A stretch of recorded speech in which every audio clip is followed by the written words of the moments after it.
portanto, ter alguma dificuldade a chegar a Lisboa devido aos autocarros que ainda se deslocam aqui para Alcântara. Esses autocarros que mostravam há pouco as imagens em direto a partir do ar, essas imagens mostravam ainda muitos autocarros, muitas viaturas em cima do tabuleiro da ponte 25 de Abril, numa outra ponte do país, numa outra ponte da cidade do Porto, a ponte do Infante. Continua o protesto. Miguel Mota, boa tarde.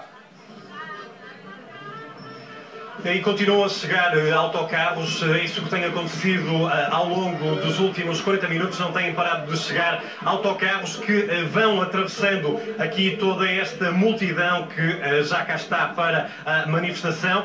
Param depois, já em cima do tabuleiro da ponte, as pessoas saem do autocarro e vão juntar-se à manifestação, atravessam toda esta zona e colocam-se do lado de trás e, portanto, neste momento já não é possível sequer ter a noção de quantas pessoas já cá estão. Já são seguramente alguns milhares, porque já passaram várias dezenas de autocarros nos últimos 40 minutos. Portanto, não é possível ainda perceber a que horas é que a marcha vai arrancar. Estava previsto que isso acontecesse por volta das 3 da tarde, já são quase 3 e um quarto e não há ainda previsão para que isso aconteça. Não param de chegar pessoas e só quando os autocarros terminarem, pararem de chegar e quando cá estiver toda a gente é que essa marcha vai avançar. Então pela ponte do Infante. A organização decidiu dividir os manifestantes em dois grupos. Há um grupo de manifestantes do Distrito do Porto que vai pelo lado esquerdo, portanto no sentido quem vem na ponte do Porto para Gaia. Os manifestantes dos outros distritos do norte do país vão do lado direito, portanto no sentido Gaia-Porto. Há então já alguns milhares de pessoas aqui juntadas. Todas elas são uma aberração. As últimas que têm sido são todas uma aberração. Muito obrigada. Falamos já aqui com algumas pessoas, nomeadamente alguns reformados, pessoas que trabalham também na função pública, com as suas preocupações com os cortes que estão a assistir. Esta senhora, por exemplo, muito boa tarde. Qual é a sua situação, pessoal? Eu estou no fundo de desemprego, eu trabalhei 43 anos e ganho pouco dinheiro. Eu só sei ganhar a roubar. A senhora já conseguiu perceber qual é o impacto desta proposta do Orçamento de Estado? Sim, é só cortar e ganhar a roubar. Tenho fundo de desemprego. Ganhar a roubar. Muito obrigada. Uma situação também intergeracional. Falamos já com alguns jovens também que aqui estão e que falam das preocupações para o presente e para o futuro. Parece que isto vai enfraquecer esta manifestação. Não vai enfraquecer de maneira nenhuma. Cada vez estamos mais fortes, isto é para ir para a frente e a luta continua e a revolução faz-se na rua. Mais nada. Mas de que forma? Só com estas manifestações será suficiente, uma vez que nos últimos tempos assistimos a várias? A várias e vai continuar. E é na rua que as coisas têm que fazer. O povo tem que sair à rua, tem que perceber que este governo não serve, não presta e tem que se mudar. Qual é a solução? A solução é o cavaco de demitir este governo. Não há mais nada para fazer. É isso, é renegociar a dívida. E ponto final. Mas temos uma dívida, temos que a pagar. Temos uma dívida que Qual está a é que seria crescer a solução? A solução é renegociá-la. A pagar assim como estamos, não estamos a pagar nada, estamos a ser roubados, a dívida cada vez cresce mais. Tentar saber aqui junto dos seus companheiros, este senhor mudou muito a sua vida nos últimos anos com estes cortes. De que forma? O governo todos juntos não fazem um.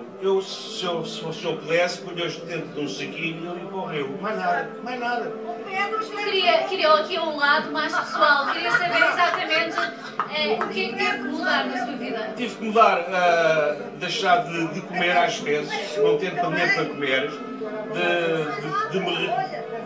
não ter dinheiro para comprar medicamentos também. Que as pessoas pensam, veem a imagem de uma pessoa e pensam, está tudo bem. É funcionário público? Não sou funcionário público. Trabalho numa empresa, infelizmente me pago ordenado, mas também trabalho por isso. Mas, pronto, as despesas em si são muito maiores do que aquilo que eu ganho. Pronto. E é só isso. Muito obrigada. Muito obrigada. São então as vozes cheias de críticas perante as novas medidas da austeridade. Paula, penso que em teu...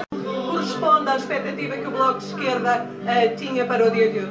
Foi feita uma grande pressão para que não existisse esta manifestação, com argumentos que não são aceitáveis, como a segurança dos manifestantes. Bem, o Governo não pôde parar isto que é o conjunto dos trabalhadores, das trabalhadoras deste país, de quem trabalhou toda uma vida, que diz que não aceita a injustiça de um orçamento que reduz os impostos sobre as grandes empresas, sobre o capital das grandes empresas e vai cortar nas pensões das viúvas, dos órfãos, vai cortar nos salários de 600 euros. Contra essa injustiça há um país que se levanta. Enquanto atravessou esta multidão, houve alguém que lhe tenha feito alguma pergunta que lhe tivesse tocado o coração? Tanta gente que diz têm de ter força, temos de parar. Pessoas que vêm com casos concretos dizer não posso, subiram uma renda, subiram os medicamentos e vão-me cortar a pensão, como é que eu vou sobreviver, como é que eu vou pagar as minhas contas? O Governo está a curvar-se perante todos os interesses que atacam Portugal. Curva-se perante o BCE, o FMI, a Comissão Europeia, curva-se perante todos os interesses económicos que querem destruir Portugal. E quem está aqui diz que há um país de gente que trabalha, que não se resigna e que se levanta em nome do direito ao emprego, ao salário, à dignidade, em nome de um país que... O Bloco de Esquerda perdeu força nestas eleições, agora perante estas manifestações que se começam a suceder depois de conhecer o Orçamento de Estado, acha que vai ter possibilidade de recuperar fogo o Bloco de Esquerda? Os partidos têm sempre os votos que o povo entende dar-lhes, é assim mesmo. Aqui estamos solidariamente com tantos e tantas outros do Bloco de Esquerda, de outros partidos, gente sem nenhum partido, mas gente que não se resigna, que se levanta para dizer que quer ter um futuro em Portugal e que esse futuro passa por respeitar quem trabalha, quem trabalhou toda uma vida, passa por crescimento económico, passa por criar emprego. Muito obrigada, vamos agora tentar...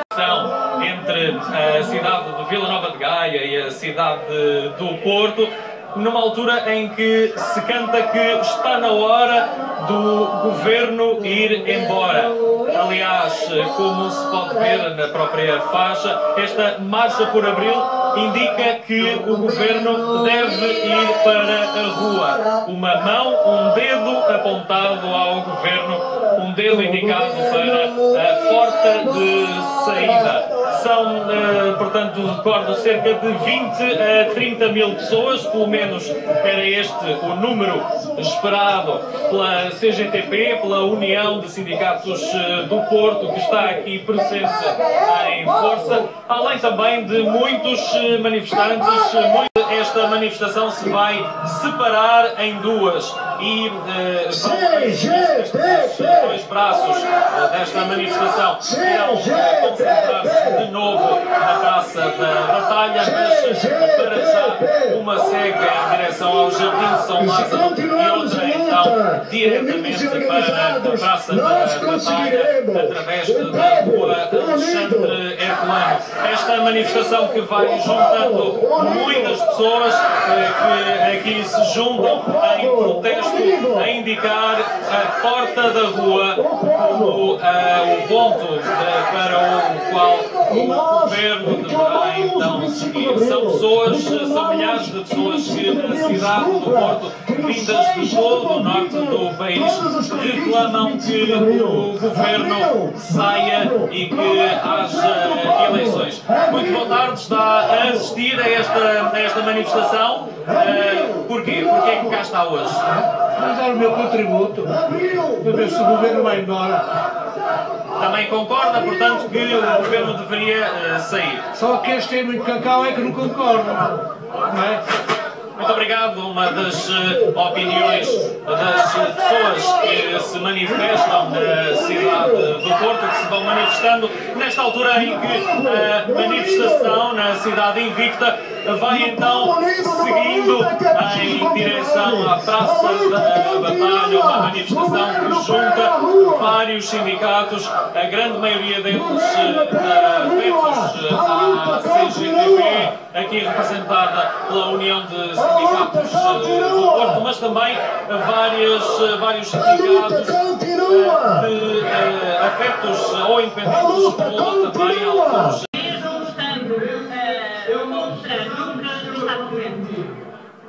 Porque creio que é um problema complexo do prisioneiro que o PS tem em relação, por exemplo, ao memorando de entendimento, ao chamado memorando de entendimento, a esse pacto de agressão, que aponta estas medidas que o Governo está a executar. E não se pode... Pela natural ordem das coisas e da natural ordem das eleições, será a oposição que está mais posicionada para ser governo no futuro? Pode estar mais bem posicionada, no plano meramente eleitoral, mas no plano político e social o PS não está bem, porque não basta verbalizar uma oposição, designadamente que tem sede institucional na Assembleia da República, e depois lá onde pulsam os problemas, lá onde estão as pessoas, enfim, com todos os seus dramas sociais, laborais, o PS está sempre ausente. Há muita gente que resiste a esta chuva com alguns guarda-chuvas, outros com capas, outros sem elas, mas que permanecem perante este cenário de luta e tentam ouvir estes discursos.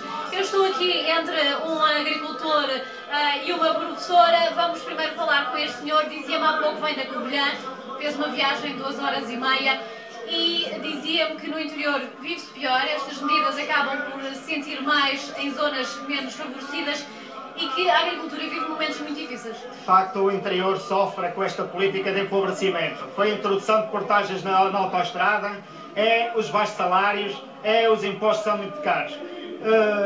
Eu sou agricultora e aquilo que está a passar na agricultura é efetivamente uma situação muito grave.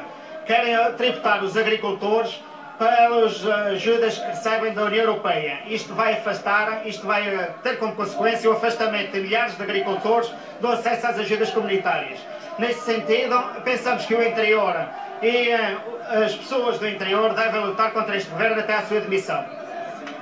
E este tipo de manifestações é suficiente para dar volta à situação? O governo tem que ler o sinal das pessoas, e este é um grande sinal que as pessoas têm que, de facto, dar